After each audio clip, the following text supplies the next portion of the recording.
Assalamualaikum warahmatullahi wabarakatuh. Bertemu lagi PDPR pada kali ini. Baik, hari ini kita akan tengok bidang akhlak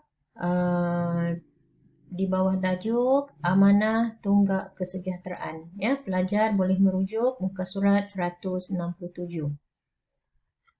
Okey, kita tengok yang pertama, maksud amanah. Ya, maksud amanah pada bahasa tunai janji. Ya, pada istilah pula, setiap sesuatu yang dipertanggungjawabkan dalam urusan harta, harta benda, kehormatan dan kerahsiaan. Ya, Ustazah ulang, maksud amanah pada istilah setiap sesuatu yang dipertanggungjawabkan dalam urusan harta benda, kehormatan dan kerahsiaan. Ya, itulah yang dimaksudkan dengan amanah. Ya. Okey, dalil nakli dan dalil nakli yang menunjukkan wajibnya kita, perlunya kita, tuntutan Allah kepada kita untuk sentiasa amanah dalam semua tindakan kita. Ya, kalau kita tengok dalam surah An-Nisa ayat 58, Ustazah baca maksudnya ya. Sesungguhnya Allah menyuruh kamu menyampaikan amanat. Amanah ini lah ya.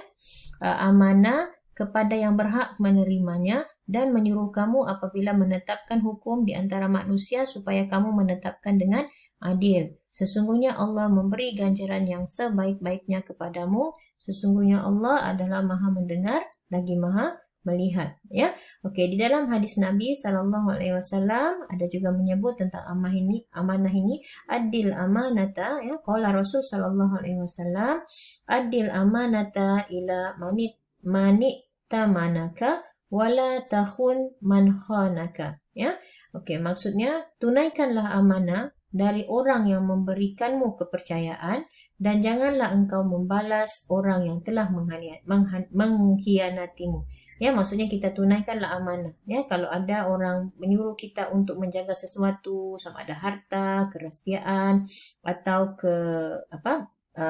suatu cerita yang tidak ingin dikongsikannya dengan orang lain, dia minta kita saja yang simpan, maka kenalah kita beramanah. Tapi seandainya lah ada orang yang mengkhianati kita, maksudnya orang tu tidak amanah dengan kita, tidaklah patut kita untuk membalas kejahatannya itu. Ya, ini tuntutan agar kita menjaga amanah.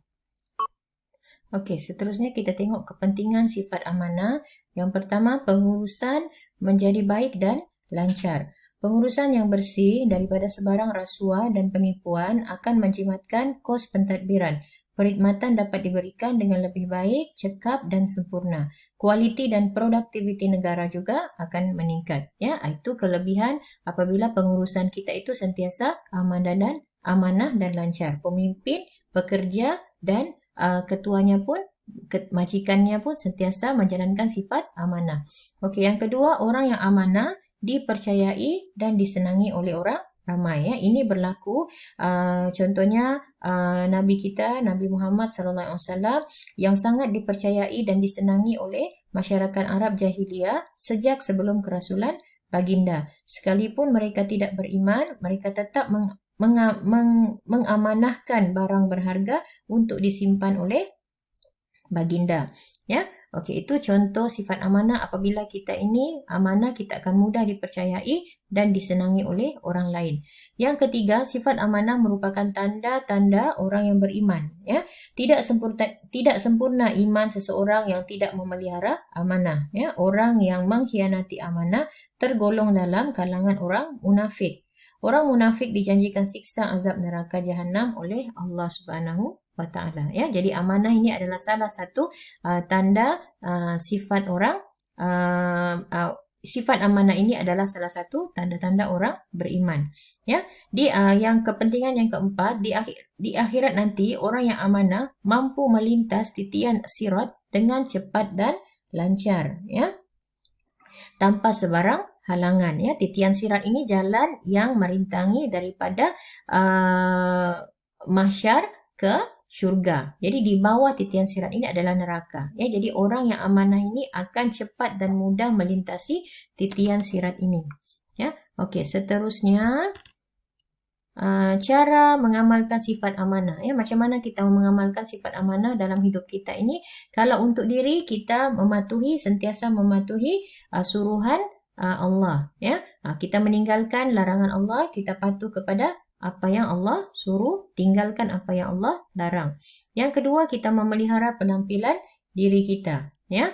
Okey, yang ketiga, berdisiplin dan patuh kepada peraturan. Ya, kalau di rumah, peraturan di rumah. Kalau di sekolah, peraturan di sekolah. Kalau di kalangan masyarakat, tempat kerja, ikut peraturan yang telah ditetapkan. Yang keempat, bersungguh-sungguh dalam melakukan sesuatu perkara. Ya, bila kita buat sesuatu perkara itu, contohnya macam kerja sekolah kita, kita bersungguh-sungguh. Ya, itu adalah ciri-ciri cara kita untuk mengamalkan sifat amanah.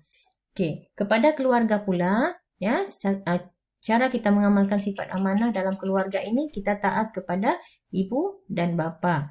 Kita bertanggungjawab terhadap keluarga.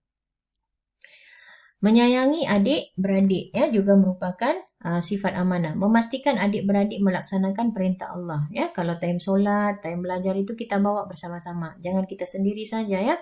Okey, dalam masyarakat pula, ya, kalau masyarakat, hormati orang sekeliling, hormat kepada jiran, ya, jangan sombong, jangan menyakiti jiran. Okay, menyertai program-program kemasyarakatan yang ada.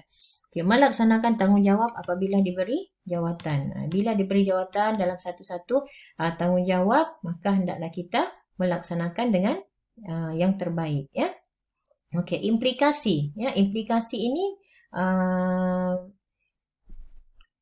akibat jika kita tidak amanah, ya, kesan buruk maksudnya.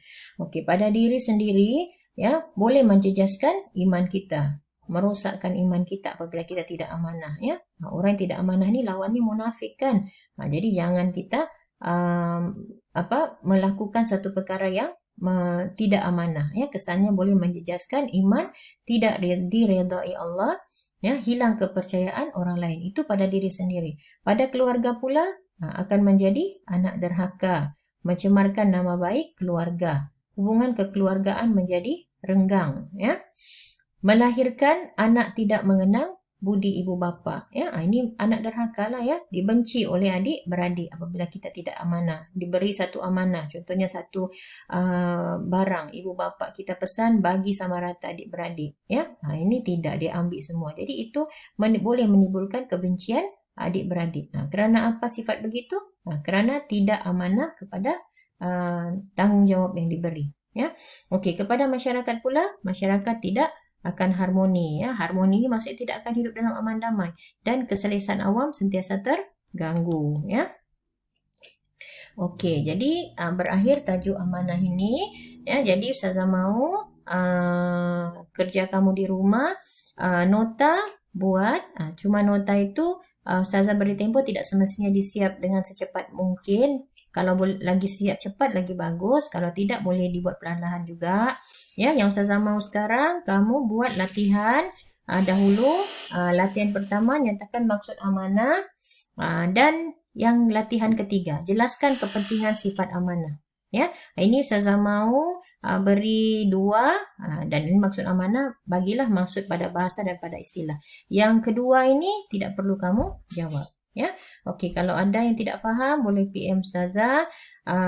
Kalau sudah siap boleh hantar tugasan kamu. Jadi sekian dulu untuk hari ini. Sekian, Assalamualaikum warahmatullahi wabarakatuh.